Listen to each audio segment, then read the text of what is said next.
à mal accoutumé, je représente les coins de rue. Tu me connais, ouais, j'esquive les projecteurs. Je me fais rare comme un putain d'inspecteur. Celle-là c'est pour Papi, Michael, c'est Mr. Je vois Kamel Ouari. Pourquoi? Parce que en fait, je regarde le ciel en fait, comme si, en gros, je me confessais en fait, où je demandais à Dieu pardon du fait qu'avant je jouais un rôle dans mes morceaux, tout ça, et que maintenant c'est le vrai Kamel qui parle, quoi. De mon plus grand mensonge,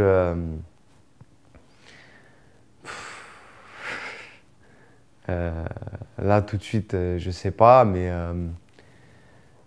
dans mes premiers textes, je rappais un peu la violence que je ne connaissais pas en fait à sa juste valeur, quoi, tu vois. Je voyais ça, mais je n'étais pas comme ça, tu vois. Je pense qu'avec les morceaux avec Rof, à un moment donné, je me suis collé quand même une étiquette qui n'était pas la mienne. Un peu rebeu, faut se méfier de lui, j'ai des armes chez moi, tout ça, ce qui était faux. J'avais pas d'armes chez moi. Voilà, je pense que c'est là où j'ai dû le plus un peu mentir, on va dire. Jamais. À quoi bon sert d'être musclé si t'as pas la tête, pas des yeux si tu mates pas, de fils tu t'éclates pas, des choses tu l'éclates pas, inutile tu pas. À quoi bon sert de la taille si tu slappes pas. Ah bon? Tu suis ça où, toi? Ouais, c'est un peu vrai. Quand j'étais petit, c'était vraiment quand j'étais enfant, j'étais un gros boudeur pour rien. J'exagérais en vrai, c'est la vérité. Dans ma famille aussi, j'étais toujours le mec qui se prend pour genre la bête noire de la famille, celui que personne calcule et tout. J'ai eu une enfance un peu comment dire, un peu agitée, mais de moi-même, quoi. Après, j'étais très peureux aussi, tout ce qui est piscine, tout ça et tout. J'étais une grosse tapette, mais je l'ai très mal vécu, ça, quand même. Je l'ai très mal vécu. Maintenant, quand je vois une piscine, je me venge. Je mange comme ça et tout.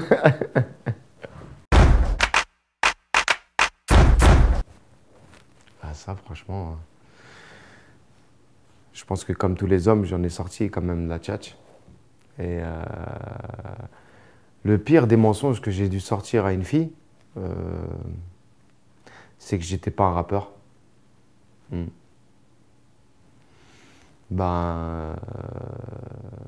Comment t'expliquer? La fille avec qui je devais me marier, les premiers mois, en fait, je lui ai menti pendant longtemps et elle l'a découvert, en fait. Elle savait pas qui j'étais, en fait, quand je l'ai rencontrée. Et elle l'a découvert quelques mois après, tu vois. Quand c'était très sérieux entre elle et moi, elle m'a dit « mais c'est pas toi là, c'est pas toi ça ?» Et j'ai dit « si, bah si, c'est moi. » Et pourquoi j'ai menti? Parce que, comment t'expliquer? Je voulais pas que la fille que je rencontre se marie avec Kamel l'ancien, tu vois. Je voulais qu'elle se marie avec Ouari Kamel, tu vois. Mais bon, c'est plus possible. Il y a quelques années, c'était plus les filles. Ouais, c'était plus les filles il y a une dizaine d'années, comme ça, si je me rappelle, c'était incroyable, mais vrai. Mais maintenant, c'est les deux. Parce que maintenant, d'ailleurs, il n'y a plus trop de bonhommes, on va dire. Comment tu vois certains bonhommes, comme ils se comportent avec les filles de maintenant, c'est incroyable. Comment leur tenue vestimentaire, leur coupe de cheveux super long, limite ils se maquillent, tout ça. Donc, je suis pas célibataire, je suis en pourparlers pour le mariage. Mais je suis pas, on va dire, je ne sors pas avec une fille. C'est bizarre, mais je suis en pourparlers pour le mariage. Je fréquente personne en fait. Il y a quelqu'un pour le mariage, c'est tout. Après, on va voir. Tu sais plus à qui te confier, à qui faire confiance. Trahir son reflet, c'est un mort sur la conscience. Les jaloux sortent leur terrier. Quand tu sors de ton trou, ils rêvent de t'enterrer, de voir finir à genoux. J'aurais pas arrêté après le frisson de la vérité, j'aurais pas dû arrêter. J'étais au max à cette époque-là. J'étais un des rappeurs qui tournait le plus en France avec Sefiu. On était tous les deux dans les starting blocks, on va dire. On était vraiment au max. Moi, je me suis arrêté à ce moment-là. J'aurais pas dû arrêter. Après, une des meilleures époques que j'ai vécues, de rap, c'est la tournée avec Rof. On avait fait la tournée sur son album La Fierté des Nôtres. Et on a passé des super beaux moments. Je me rappelle avec Ousni, on avait une complicité qui était incroyable. On était dans le car, on rigolait.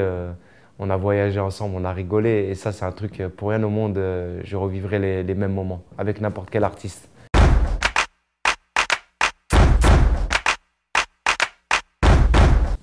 Floyd Mayweather. Ah non, c'est pas un mytho, c'est mon petit chouchou, lui. Je l'aime beaucoup, ce mec-là. Mytho, non. Marine Le Pen, c'est pas une mytho. Elle dit ce qu'elle pense. Mais j'avais eu un petit souci, je ne sais pas si tu te rappelles, à l'époque, j'avais parlé d'elle parce que j'avais dit au moins, elle a le mérite de dire les choses clairement, de dire les choses cash, comparé à des députés de droite ou de gauche qui sont plein de tu vois, de mythos. Et après, bon, c'est pas une personne que j'affectionne, hein, c'est une personne raciste, elle n'aime pas les Noirs, les Arabes, elle n'aime pas les miens, quoi, elle n'aime personne. Mais c'est pas une mytho, au moins elle dit la vérité. Elle passe pas par quatre chemins. Si tu l'avais en face de toi là, et que tu pouvais lui parler justement avec le cœur, tu lui dirais quoi? Moi, je lui dirais qu'il faut un peu s'ouvrir d'esprit, on est en 2015, elle aura beau faire tout ce qu'elle veut, ça y est, on est français, on a la carte d'identité, tout le monde, il y a des Chinois, il y a des Thaïlandais, il y a des Pakistanais, il y a des Ivoiriens, des Sénégalais, il y a de tout dans ce pays. Donc c'est fini, donc ouvre ton esprit, ma petite. Brigitte Bardot. Bah, Brigitte Bardot a été très belle quand elle était jeune. Et là, à force d'être méchante, elle est devenue moche. Parce que des fois, quand tu vieillis, tu vieillis bien. Elle a mal vieilli. Elle aime pas les musulmans, elle les affectionne pas du tout. Elle avait parlé par rapport au rite musulman de l'Aïd. Je ne sais pas si tu avais suivi cet épisode. Après, je pense que... est-ce que c'est une mytho? Je ne sais pas, je ne la connais pas, mais c'était une bonne actrice à l'époque. C'était une très belle femme. Mais après, je pense que maintenant, elle vieillit mal, en fait. Ah ouais, Goldorak. Fulgure au point. Ouais, j'étais fan de lui, je me prenais pour lui. Je le copiais dehors, dans la cour de récréation, et voilà. Ouais, je kiffais de ouf. Je pleurais, moi, quand je regardais ces dessins animés-là quand j'étais petit. J'étais une vraie tapette quand j'étais petit, un truc de ouf. Hein. Je sais pas, j'ai les frissons, l'adrénaline, tu vois, les larmes, tu vois. Waouh, ça c'est ma mère et moi à la Mecque. C'est un très bon souvenir. En plus, celui-là, bizarrement, moi j'ai été 6 fois là-bas. Et celui-là, c'est la dernière fois. En février, pas celui-là, celui d'avant. Parce que ça m'évoque, c'est un rêve hein, d'enfance d'avoir été à la Mecque avec sa mère. Je suis le seul tous ces enfants qui a été avec elle. Donc pour moi, c'est une fierté. Ça, c'est moi en 95, je crois, ou en 96. La photo parle d'elle-même. Hein. Survêt Lacoste à l'ancienne. J'arrive pas à rigoler parce que j'ai mal à la côte.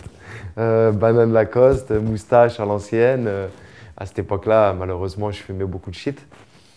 Voilà, avant mes 20 ans. Bon, après, j'ai su arrêter, grâce à Dieu. C'était au Maroc. C'était les plus belles années,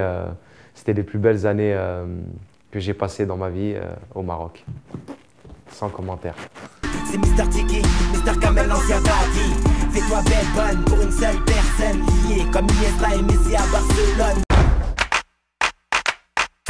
Je suis choqué là parce que les questions que tu m'as posées tout à l'heure, c'est obligé, c'est un membre de ma famille qui rentre en contact avec toi.